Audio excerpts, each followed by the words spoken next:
Ça jase à Lyon sur Jazz Radio et lyonmac.com avec Alexis André. Bonjour à tous pour ce nouveau numéro de Ça jase à Lyon. Je reçois ce matin Richard Richarté, PDG de la société Mini World Lyon. Richard Richarté, bonjour. Bonjour Alexis. Vous étiez venu nous voir il y a 2 ans pour évoquer votre projet Mini World Lyon, un parc de loisirs de miniatures. Alors à l'époque, vous cherchiez encore des donateurs, les premières pièces n'étaient pas terminées, même pas commencées. Aujourd'hui, où est-ce que vous en êtes et quand est-ce que l'ouverture est prévue ? Alors, on a créé déjà la société, donc il y avait déjà un peu plus de 2 ans. Ouais. Voilà, donc on a ensuite recruté des maquettistes. Donc on a fait un casting un peu casting Top Chef. Donc où on les a mis en situation, donc avec des juges qui les ont jugés pendant une journée, avec des critères, un travail imposé. Donc ce qui nous a permis de recruter vraiment des personnes donc avec les qualités qu'on souhaitait vraiment. Donc plus les techniciens, les ingénieurs. Et là actuellement on a 15 personnes qui travaillent. D'accord. Donc voilà, donc on construit donc nos mondes et on est déjà à 75% environ de la construction. Donc on est sur la fin là. Ce qui laisse envisager une ouverture qui est toujours prévue pour le 1er décembre pour l'instant, 2015. c'est prévu pour le 1er décembre. Nous, on sera prêts même un petit peu plus tôt. Nos mondes seront finis, je pense, à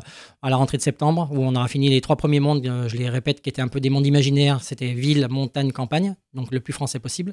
Et derrière, on a l'ambition de créer des nouveaux mondes tous les 2-3 ans. Et on va attaquer le prochain monde qui sera une évocation de Lyon en miniature, donc avec tous les bâtiments importants et tous les lieux importants de la région lyonnaise. Et alors, si les mondes sont terminés à la rentrée de septembre, qu'est-ce qui va se passer en octobre, novembre ? C'est quoi ? Il y a un déménagement qui est prévu de l'atelier jusqu'au parc de loisirs ? Voilà, un déménagement est prévu donc, pour aller donc, dans notre lieu définitif qui est le centre commercial Carré de Soie. Oui. Donc là, on aura une grande surface et on va environ déménager 2 mois avant pour pouvoir après réassembler tous les modules parce qu'en fait, on a été obligé, vu qu'on déménage, de faire une quarantaine de modules d'environ 4 mètres par 3 environ, qu'on réassemble derrière. Donc si on avait eu le local définitif, ça aurait été fait directement sur place, mais là, vu qu'on devait déménager, on a été obligé de faire des petits morceaux qu'on réassemble. Alors l'aventure Mini World Lyon a connu de nombreux rebondissements depuis 2 ans. Vous deviez vous installer à la base dans l'ancienne usine Taz de Vaux-en-Velin. Vous l'avez dit, maintenant c'est dans le Carré de Soie qui vous offre une vitrine beaucoup plus importante. Vous allez investir 3300 mètres carrés. Comment vous avez réussi à changer de lieu pour un lieu qui est beaucoup plus propice à la visite ? Alors, je rectifie, c'est 3006, pas loin de 4000. D'accord. Donc, voilà, donc c'est pas grand-chose, mais 300 mètres carrés, ça fait quasiment un monde de plus. Ouais. Ensuite, on a eu l'opportunité de pouvoir atterrir au centre commercial parce qu'on a su qu'il y avait des locaux qui se libéraient. Donc, pourtant, on avait déjà obtenu notre permis de construire pour l'usine Taz, donc qui nous a pris 1 an et demi avec des difficultés extrêmes parce que tout le monde sait que c'est compliqué en France de monter un projet, d'avoir un permis de construire. Donc, je vais rien inventer. Et on a donc pris contact avec la société Altaria qui gère le centre commercial et effectivement, ils ont été séduits par notre projet en voyant le projet, ils sont venus sur place. Et derrière, on a eu tous les deux la volonté, enfin Altaria et Mini World Lyon, de se retrouver au centre commercial parce que c'est tout de suite 4 millions de visiteurs, de clients qui viennent au centre commercial. Et pour nous, c'est plus facile d'avoir des entrées avec des gens qui sont déjà sur place. Puisque vous allez disposer en décembre d'une surface qui est plus grande que prévu, est-ce que ça veut dire aussi que vous allez viser davantage de visiteurs l'année prochaine ? Vous partiez sur 110 000 visiteurs par an. Ouais, là on est aux alentours de 130 sur le. Moi je me base business plan en fait parce que j'ai un objectif pour qu'on atteigne l'équilibre où faut qu'on soit en bénéfice, qui est d'environ 130 000 personnes. Donc je n'exclus pas la possibilité qu'on en fasse 200 000, mais moi ce que je veux c'est arriver déjà à mon équilibre par rapport à mes partenaires financiers, par rapport aux actionnaires. Donc voilà, nous ce qu'on veut c'est déjà avoir donc ces 130 000 personnes.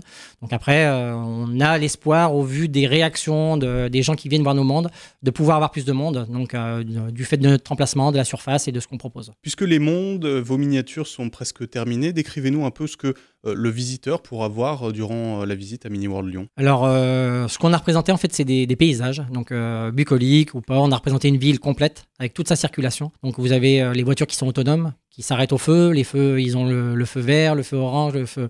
Donc les voitures vont mettre leur clignotant, mettre leur feu stop. Donc il y a environ 200 véhicules qui vont tourner en autonomie totale, c'est-à-dire qu'elles vont partir se recharger toutes seules, elles seront gérées par informatique. Il y aura des tas de trains qui vont bouger et beaucoup d'animations, donc des petites scènes de vie de personnages que les gens vont pouvoir animer avec des boutons poussoirs, donc qui vont créer des animations.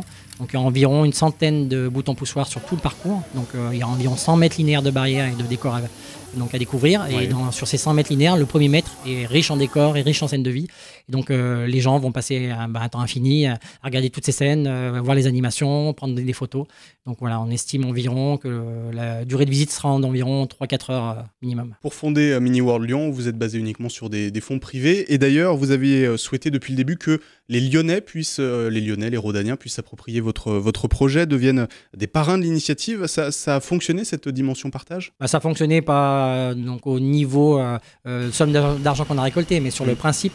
Donc en fait, on a fait du financement participatif, donc où en contrepartie de dons de gens, nous on donne quelque chose d'autre, des entrées. Et là, on a décidé de vendre tout un village. En fait, on a fait un village en miniature et tout le village a été vendu et est devenu. On a eu environ 150 propriétaires qui ont acheté un emplacement de camping, une maison de ville ou une maison de village. Et donc régulièrement, ces gens-là, on les réunit pour faire une fête des voisins. Donc on l'a fait le 20. Très longtemps, ouais. On l'a fait pour la jour de la fête des voisins. On a eu 200 personnes qui sont venues. Et quelle a été leur réaction, eux qui découvraient pour la première fois le travail quasiment fini ? Ils ont été en fait époustouflés plus que ce qu'on imaginait, parce que pour nous c'est un vrai chantier. Donc on sait à quoi ça va ressembler plus tard. Donc on était un petit peu gênés de montrer ça, mais en fait les gens ont été totalement éblouis par le décor. En photo, ils s'imaginaient autre chose, et quand on voit le décor en vrai, donc c'est une autre dimension. Quand on l'a devant les yeux, on a une montagne qui fait 4 mètres d'eau, donc on a des voitures qui avancent, qui tournent, et en photo ou en vidéo, ça prend ça. Il n'y a pas cet effet là, donc de magie. Et surtout, donc ils s'attendaient pas, à voir un décor aussi précis dans lequel ils avaient l'impression de pouvoir rentrer.